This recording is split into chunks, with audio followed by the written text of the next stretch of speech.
Dear student, class 10th व्याकरण का पहला अध्याय रचना के आधार पर वाक्य के भेद। आज हम इस पहले पाठ के विषय में जानेंगे। सबसे पहले हम यह जानेंगे कि वाक्य क्या है। वाक्य सार्थक शब्दों का ऐसा समूह या मेल जो पूर्ण अर्थ प्रदान करता है उसे हम वाक्य कहते हैं। जैसे राम स्कूल जाता है,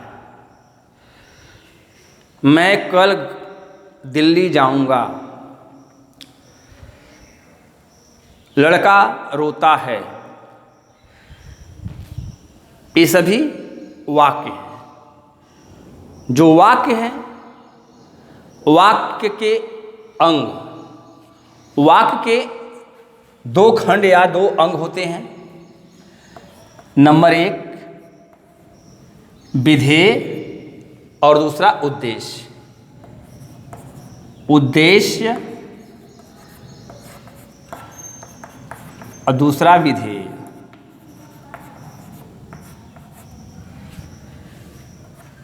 ये वाक्य के खंड या वाक्य के अंग होते हैं। कोई भी वाक्य, जैसे मैंने पहले का उदाहरण बताया, मोहन घर जाता है। मोहन घर जाता है। इस वाक्य में हम इस वाक्य के अंग जानेंगे। बात मोहन को मध्य में रख के की जा रही है। कौन घर जाता है? मोहन। तो मोहन इसमें उद्देश्य है।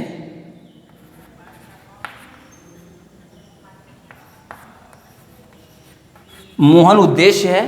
बाकी जो भी बच गए इस वाक्य के अंतर्गत, घर जाता है, यहाँ से यहाँ तक, यह सभी विधेय कहलाएंगे। इस तरह से आप किसी भी वाक्य में उद्देश्य और विधेय को अलग अलग कर सकते हैं। मैं कल दिल्ली जाऊंगा, इस वाक्य में मैं, बात मैं को की जा रही है, मुझे रिलेट करके की जा रही है, इसलिए तो मैं जो है उद्देश्य है। कल दिल्ली जाऊंगा, ये बाकी जितनी भी चीज़ें हैं यह सभी विधेय के अंतर्गत आती हैं। इस उद्देश्य का, यानी पहला जो वाक्य के अंग है उद्देश्य, उद्देश्य का तात्पर्य है कि जिसके विषय में वाक्य कहा जाता है, बताया जाता है, वही उद्देश्य होता है। जैसा मैंने आपको उदाहरण से समझा दिया, विधेय यानी उद्देश्य के विषय में जो कुछ भी कहा जाता है वह सभी विधेय के अंतर्गत आता है। इसमें एक शब्द होता है विस्तारक।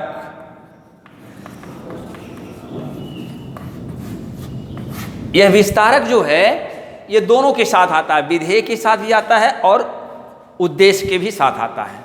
अगर उद्देश्य के साथ उस, यानी उद्देश्य को बड़ा करने के लिए, बढ़ाने के लिए जो शब्द जोड़ दिए जाते हैं वे सभी विस्तारक कहलाते हैं। जैसे उसका छोटा भाई घर गया। अब उसका छोटा भाई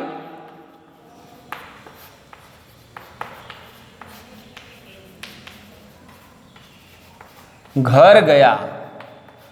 अब इस वाक्य में उसका छोटा भाई, उसका छोटा भाई, यह जो है यह विस्तारक है। भाई इसमें उद्देश्य या करता है। बात भाई की हो रही है।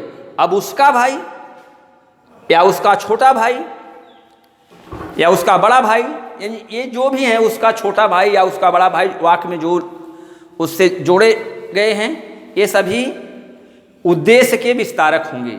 अगर क्रिया को बढ़ाने के लिए जिन शब्दों का इस्तेमाल किया जाता है, प्रयोग किया जाता है, वे विधेय के विस्तारक कहलाते हैं। बात समझ में आ गई? अब आप इन उद्देश्य और विधेय के बाद हम आप जानेंगे वाक्य के बाद उपवाक्य क्या है। उपवाक्य, वाक्य में मैंने बताया कि वाक्य सार्थक शब्दों का वह समूह जो पूर्ण अर्थ प्रदान करता है वाक्य कहलाता है। लेकिन जो उपवाक्य हैं, जब किसी वाक्य में दो छोटे छोटे वाक्य जुड़ करके किसी बात को पूर्ण करते हैं, किसी विचार को पूर्ण करते हैं, तो उन्हें हम उपवाक्य कहते हैं। यानी पूरे वाक्य की जो रचना है, रचना करने में ये छोटे छोटे वाक्य जो हैं वे छोटे छोटे वाक्य ही जो जुड़ते हैं, जुड़ करके उस बात को पूर्ण करते हैं, इन्हें हम उपवाक्य कहते हैं। जैसे अध्यापक ने बताया, उदाहरण में देखें, अध्यापक ने कहा कि कल छुट्टी है। अब इसमें दो उपवाक्य हैं। एक उपवाक्य अध्यापक ने कहा और दूसरा है कल छुट्टी है। और यहाँ पर जो यह की है, यह की योजक है। यानी जब कई उपवाक्य होंगे तो उन उपवाक्यों को किसी न किसी योजक के द्वारा हम जोड़ते हैं। तो अब उस योजक को यदि हम हटा देंगे तो वह दोनों अलग अलग छोटे छोटे वाक्य में वह विभाजित हो जाता, बंट जाता है। इन्हीं छोटे वाक्यों को जब हम एक वाक्य में लिखे रहते हैं तो इन्हें हम उपवाक्य कहते हैं। बात समझ में आ गई? अब जो ये उपवाक्य हैं, उपवाक्य मुख्य रूप से दो प्रकार के होते हैं। एक होता है उपवाक्य, दो प्रकार के होते हैं। पहला प्रधान उपवाक्य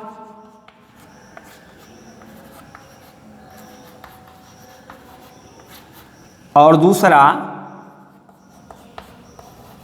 आश्रित उपवाक्य।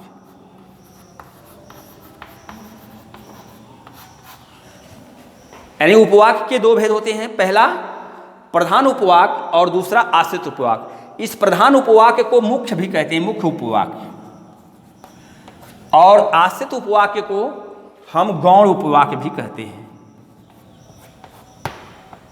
गौण उपवाक्य, इन दोनों की बहुत आवश्यकता है इस लेसन में, इसलिए इस पर थोड़ा ध्यान आप रखें।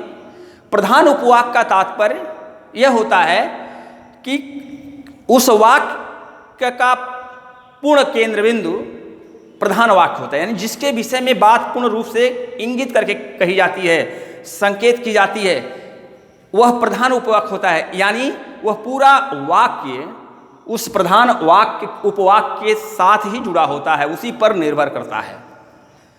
यानी जिस उपवाक्य पर वाक्य का अर्थ निर्भर करता है उसे हम प्रधान उपवाक्य कहते हैं।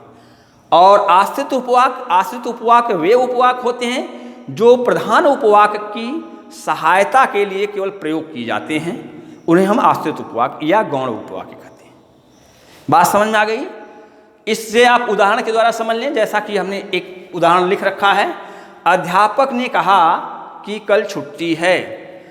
अब यहाँ बात अध्यापक की हो रही है, प्रधानता अध्यापक के कहने की है। अध्यापक ने कहा यह प्रधान वाक्य है या मुख्य उपवाक्य है। अब इसी अध्यापक की बात को पूर्ण करने में मदद कर रहे हैं कल छुट्टी है। ये छोटा दूसरा उपवाक्य इसकी मदद के लिए रखा गया है, इसलिए यहाँ पर कल छुट्टी है ये आश्रित या गौण उपवाक्य है और अध्यापक ने कहा यह मुख्य उपवाक्य है। ठीक है, आज इस वीडियो में बस इतना ही। बाकी रचना के आधार पर वाक्य के भेद इसके विषय में हम कल जानेंगे, जहाँ पर इनकी आवश्यकता होगी, इसलिए हमने इसे पहले आपको बता दिया। धन्यवाद।